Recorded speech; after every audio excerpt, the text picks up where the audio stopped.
Ritvik. Can you hear me?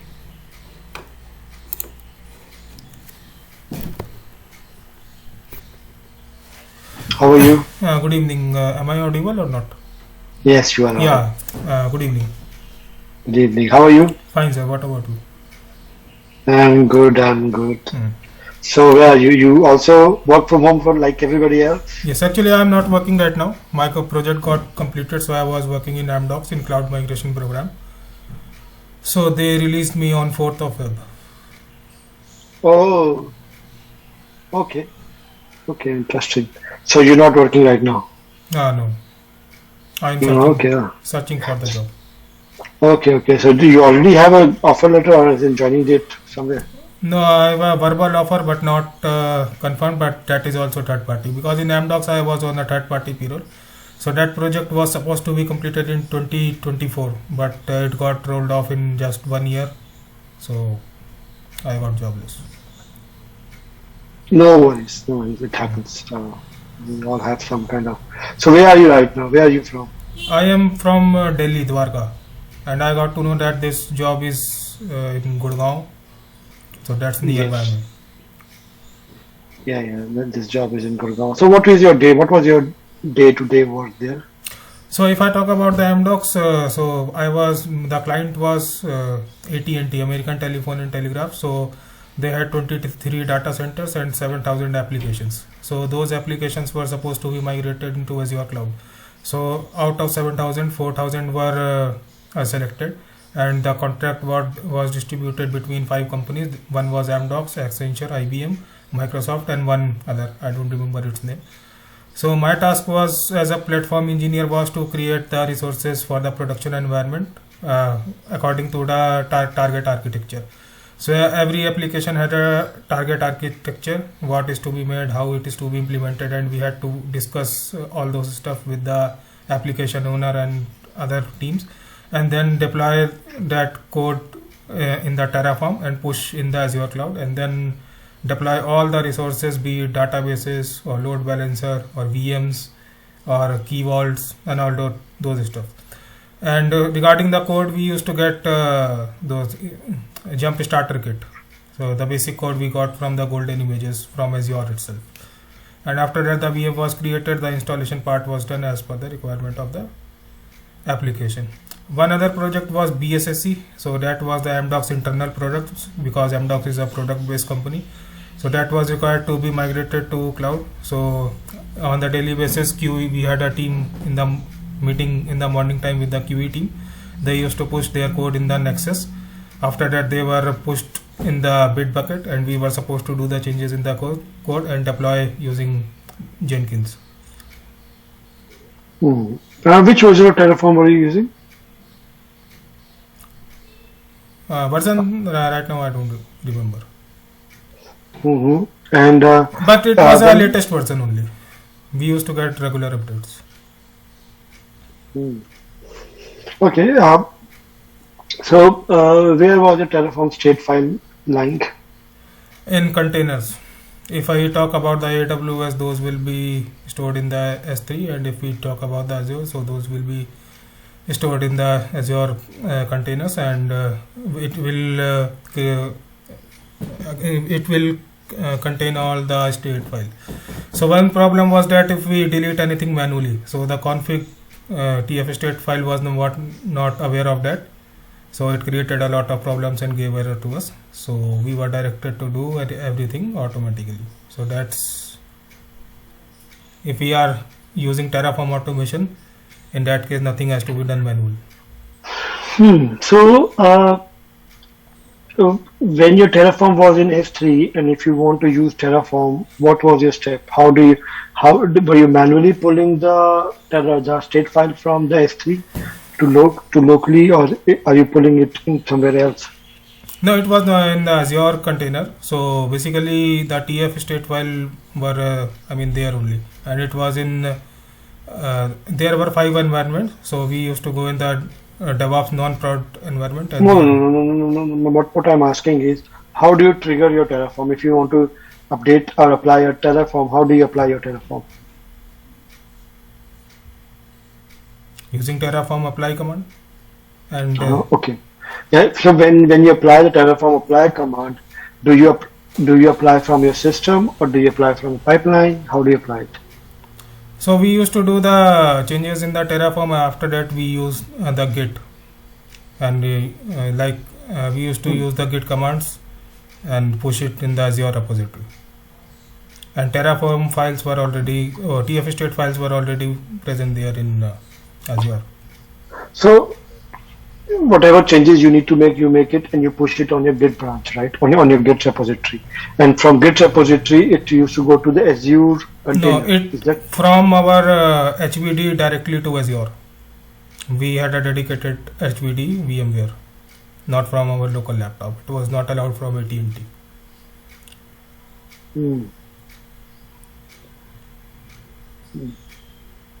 Okay. So the connection between Terraform. No. Wait. I have a question. So you're deploying your code into GitLab, right? So you know about branches and merge and stuff, right? You've been doing. Are you committing your code to Git? Not in that project. Have you ever used Git? Yes, I have used Git. Okay. What is a rebase? Rebase. Right now, I don't remember. Okay. Okay. Have you heard of this command git stash? Yes, I have heard, but right now I don't know. Stashing is something if the task is done in parallel, it relates to that thing. If two guys are planning to do some task in parallel. Okay. Let me open your resume to understand.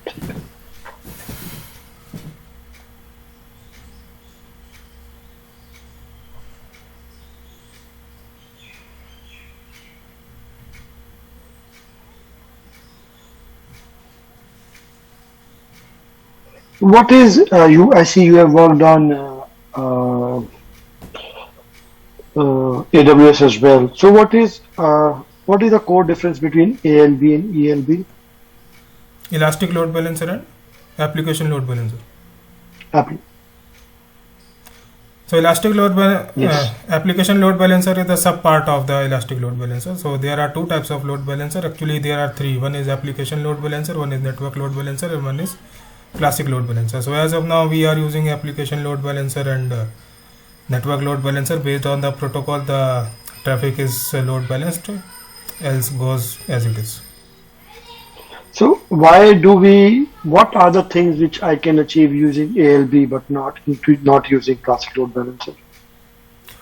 So Classic Load Balancer was the earlier version, and we have a protocol distribution. Like in Application Load Balancer, we have HTTP and HTTPS traffic, which will be load balanced. But in Classic Load Balancer, all the layer 7 and layer 4 traffic was load balanced. Yeah, but I mean, okay. Have you heard about this term called launch config? When you're launching an EC2, there's a launch config which you can pass. Launch config, yes. And have you heard about this word called launch templates? Templates mean the images are already present there, so we can choose according to our requirement. Okay. When you configure ASG group, which one do you use? Launch config or launch template? So have you ever worked on autoscaler group? Yes. So in autoscaling, you need to define when the autoscaling happens. What will be the new configuration of the EC2 which will be created, correct?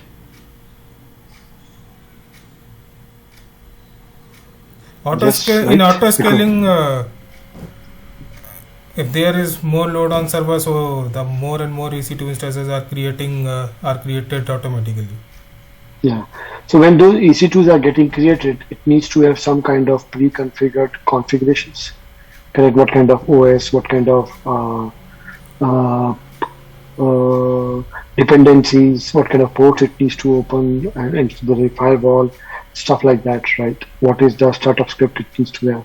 Because in autoscaler group, it will not just create an EC2, it will create the whole system, right? The whole system, so if there is any load, so exact replica will be created as far as my knowledge. Yeah, We need no additional configuration is required, because in autoscaling group, if we have created similar kind of EC2 instances which are supposed to serve similar kind of similar kind of services, so the EC2 which will be created will be of the same configuration. And as far as autoscaling is concerned, I have done a step up scaling. That was the most preferred back in KMG when I was working. Okay. Have you worked on Docker? Yeah, Docker I have worked back in KMG, and I have intermediate knowledge of Docker. Okay, so when you were using Docker, what is the difference between private registry and a public registry? Private registry is something if we are creating a local, want to keep the images in the local area, like we have a private registry of our company, so that is known as the Docker, private registry. And if we keep publicly in Docker Hub our code, so the images of the Docker, so those are public registries.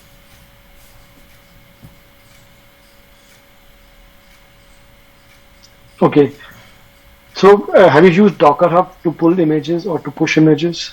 Yeah, sometimes. So if you register with Docker and you create your own registry, right? It's a private registry because it's not publicly accessible, correct? Mm-hmm. But it's not locally hosted, it's hosted with Docker. Mm-hmm. Correct? Yes.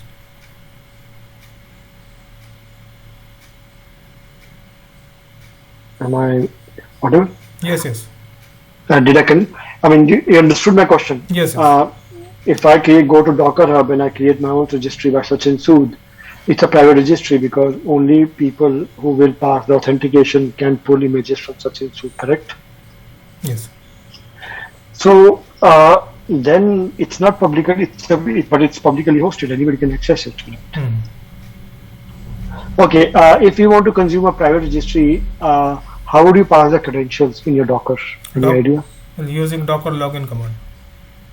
Okay, Docker login command is, for example, you want to achieve it using a CI/CD.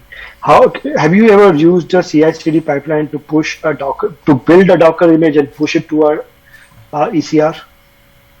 ECR, Elastic Container Registry. Yeah, any container. It could be Amazon ECR or it could be Docker Hub. No, I used independent. The Docker service which is inbuilt with the AWS I have not used. ECR I have not used.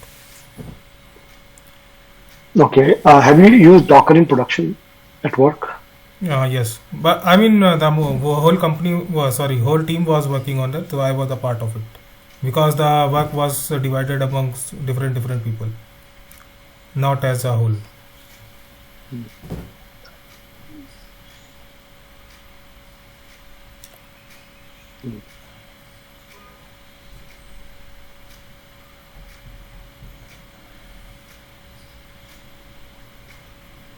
What exposure do you have for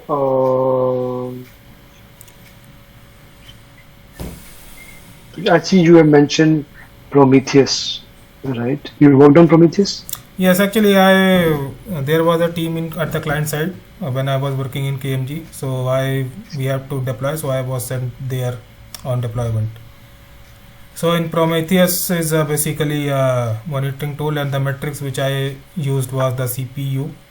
So that way, the installation part I was involved with. So how did you install Prometheus? So basically we used the Linux instance, and then using the Prometheus, all the commands we had configured it. So is Prometheus a pull-based model or a push-based model? Is the Prometheus server pull the logs from the different hosts, or does it, or the different hosts push their logs to Prometheus?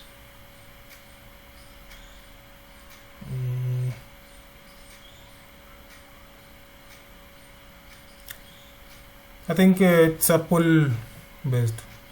I'm not sure, but Okay, you have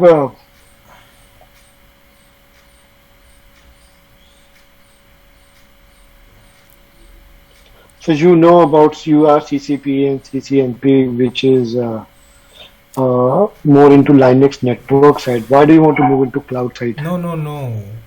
I have total 5 years and 6 months, actually 10 months of experience. So I started my career as a desktop support engineer. Right. Mm-hmm. After that, I did CCNA as per the requirement of the profile, because in desktop support you can go anywhere, either to server side or network side. So that time I was willing to go to network side, and in Sysnet I was working as a full-fledged network engineer, and in this KMG there was more of a server side work. So, and slowly and gradually the cloud was also introduced there, but that was not implemented in that professional way. So I started going through the cloud on my own, and then got a job as a platform engineer in Amdocs. So there I was migrating the applications to cloud. I see. Okay. All right. I think I'm good here. Nishant, do you have any questions for AWS or Ritvik? So basically, I have not seen the resume. So just as you mentioned, so like Ritvik, what was, like you told that you usually used to migrate the application. So like what kind of application you migrated to cloud? So there were different kind of application. One was the tax calculator and one was the other. So we as a platform engineers, we only got the names of those applications and whether those were deployed to be on the Windows and the Linux.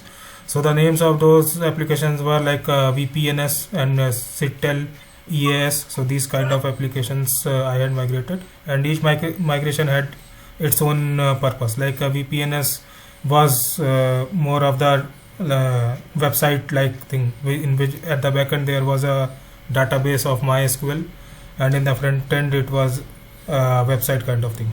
So those kind of applications. So what was your role in this whole migration process? What was your role? My role was to do the from, like I have mentioned all those things in the CV. So my task was to do the ADO onboarding. So ADO onboarding was the automation process in which two environments were created. One was DevOps non-prod and one was DevOps prod. And after that, we used to get in touch with the testing team, and they used to give us the naming conventions in the Excel sheet. And we got a skeleton code from the golden images which were provided by the Azure. And after that, we used to write the code in the Terraform. And after that code was pushed in Azure directly, not to GitHub and then Azure as you had asked. And after that, we used to deploy all the resources as per our target architecture. So target architecture was given by application owners. That was a different team. And if there was any problem, we were supposed to fix it. And other than that, there were three kind of environment. One was POC, one was non-prod, and one was prod.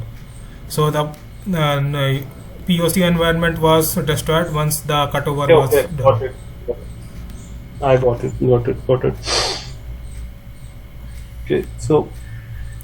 Okay, so we were talking about load balancers. So what was the need? Like AWS launched application load balancer, then like it was serving all the purpose, and then classic load balancer was also there. And what was the need came that they introduced the network load balancer? So all the traffic which was in the TCP kind of a traffic, so to balance that the network load. Basically, if you want to classify our traffic into between HTTP and HTTPS and TCP and UDP, layer 4 traffic according to the OS. But that work was also done by classic load balancer, no? Mm-hmm. Like it also used to have a TCP. Yeah, classic load balancer used to distribute all the traffic, but Why Like, so, they separate why? it, I don't have clear Yeah. idea. Okay, okay, okay. Any use case you can tell me of network load balancer if you have found, like, apart from using these two, where a network load balancer can serve your purpose and classic and application load balancer cannot do. So if our traffic is more of like we are using a website, so those traffic include HTTP and HTTPS. So if our data is more inclined to the TCP kind of thing. So like we are using the internet in general. So the most of the data that No, is no, moving I is. am asking about use case. This is basically a theory that I already know. Any use case that you have came across that you can say that, like, I have implemented it here because it was not solving my purpose for application, and then any use case that you have came across. No, actually, the load balancer which was to be deployed, it was already mentioned in the target architecture. So according to that, we deployed, but use case I never asked. I mean, why they are in a dedicated way they are asking for network load balancer. Okay, got it. Thanks. I think so. I am also done from my side. All right, Ritik. I think I'm also good here. Amit will get back to you on this. All right. Oh, thank you.